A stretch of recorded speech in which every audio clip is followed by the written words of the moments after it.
Assalamualaikum warahmatullahi wabarakatuh.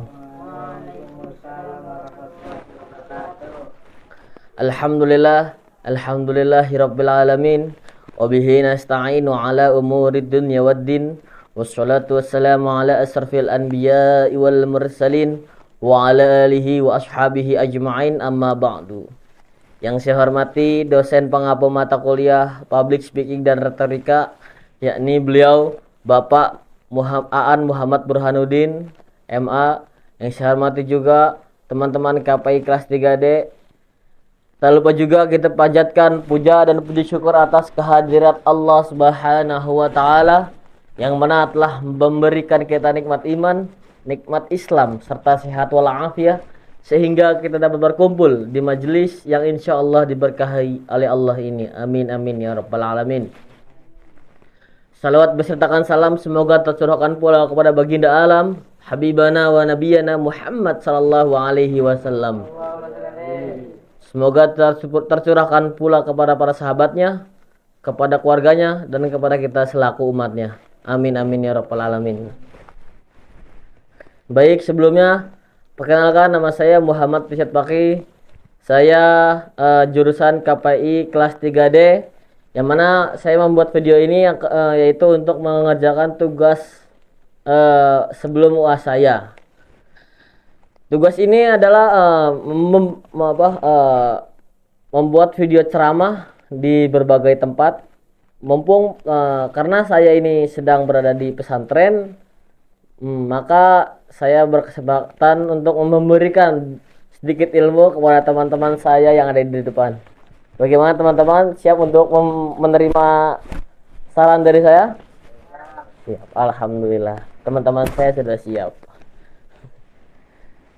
Sebelumnya saya mohon izin, saya akan membawakan tema ceramah tentang niat.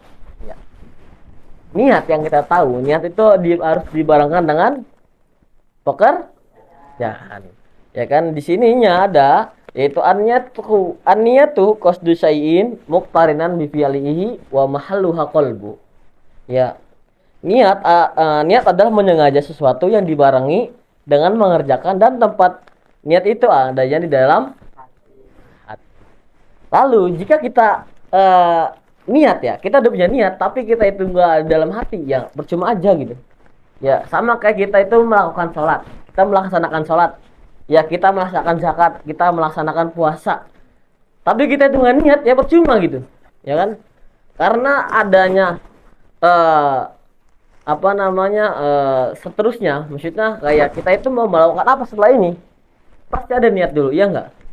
Ya kan, kita harus punya niat gitu. Maka itu kita di sini Islam itu ada namanya niat dan juga tata tertib dalam niat gitu.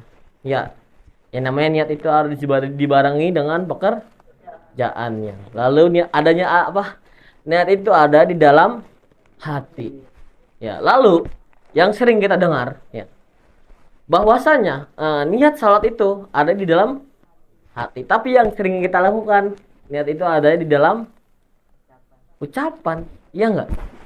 Nah, maka dari itu, ya di sini kita bisa mengupas sedikit lah apa itu si niat gitu, ya kan? Harusnya niat itu di dalam hati. Misalkan saya contohkan gitu, ya Allahu Akbar. Nah, ada niat di mana?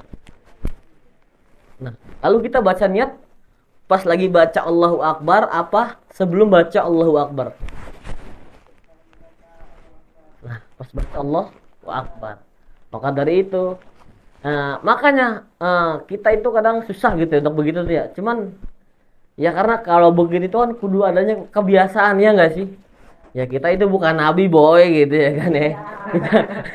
Kita bukan nabi boy gitu. Makanya setiap niat itu harus dalam hati. Makanya emang niat itu rada susah. Cuman kalau kita biasakan, lama-lama akan bisa gitu. Setiap pekerjaan yang dilakukan dengan cara dipaksa, lama-lama akan terbiasa gitu. Kayak kita di pondok gitu kan, ya. Kita pernah jadi santri lah, saya juga pernah jadi santri gitu. Ya walaupun saya sekarang di luar gitu kan. Ya, saya juga jadi santri. Saya dulu masuk sini itu kan masih MTS gitu. yang nggak tahu apa itu tata tertib ya kan, yang nggak tahu itu apa hukum-hukum ini gitu. Ya, saya nggak tahu gitu. Lalu saya ada di pesantren itu dipaksa sama pengurus kan, ayo kamu harus bisa ini, kamu harus hafal ini, itu.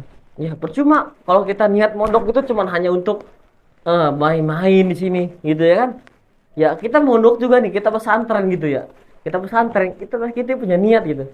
Tanpa adanya paksaan. Kalau kita melihat pesantren itu pakainya paksaan, ya percuma, gitu, ya kan?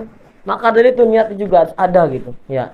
Kita menuntut ilmu itu pasti ada niatnya, ya kan? Kita ikut misalkan kita ikut ekstrakurikuler gitu, ya kan? Ikut pagar rusa atau ikut pencak silat atau apalah gitu.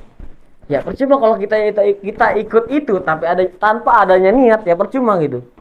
Yang didapat hanya capeknya aja. Itu loh. Ya enggak sih?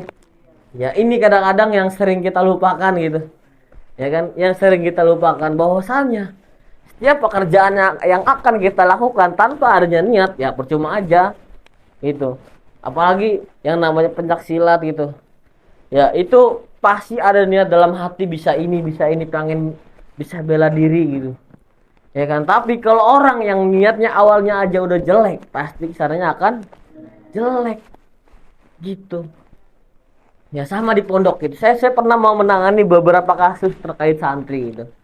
Ya, yang dia itu mondok itu ternyata dipaksa sama orang tuanya. Itu alhasil di pondok itu dia banyak masalah yang dia alami di sini gitu. Iya, bahwasanya di pondok itu kan punya aturan, ya enggak sih? Ya kan? Kita di sini, kita di pondok itu punya aturan, ya.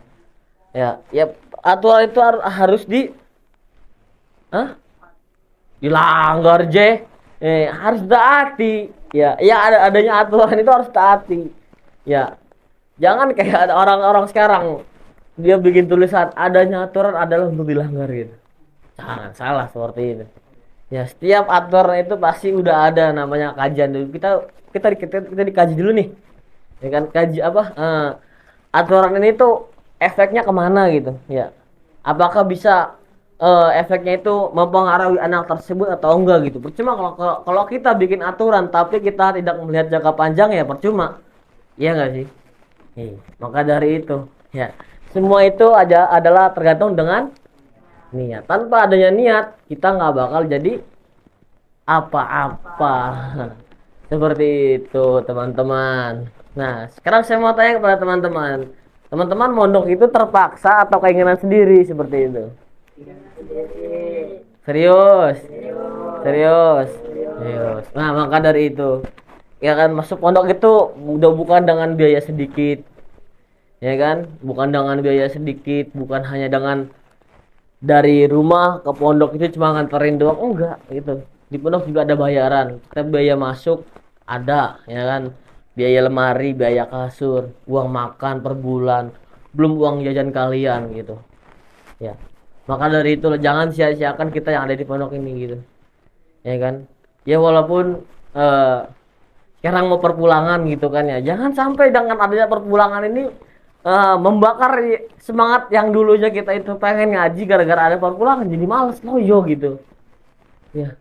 Gitu saya harap gitu teman-teman, ya, supaya apa kita ini pondok itu nggak cuma ngabisin duit aja gitu, tapi kita itu harus ada yang didapat seperti itu teman-teman, ya. Nah, kira-kira itu yang dapat saya sampaikan. Kurang lebihnya mohon maaf. Wallahul muwaffiq ila aqwamit thoriq. Assalamualaikum warahmatullahi wabarakatuh.